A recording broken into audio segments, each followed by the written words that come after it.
Today we're working on a 98 528 BMW. The windshield wiper switch is not working correctly. The windshield wipers will not shut off.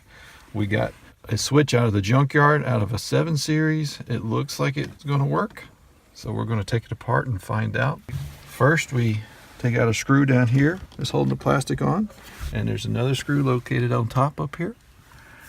I've removed those screws already. And then we're going to take this plastic off down here.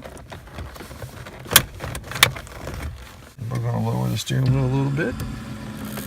Pop off the top part.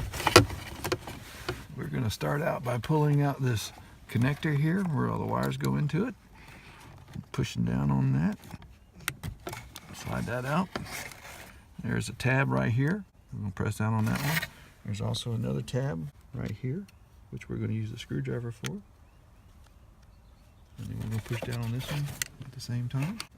Slide it out. And we're going to take our new used one, slide it back in there. Click in. Click the connector in. We got to get this back.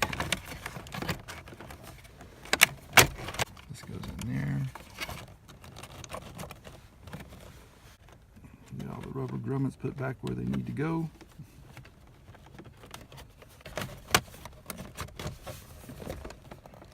And then we reinstall the screw in the top, the one that goes in the bottom.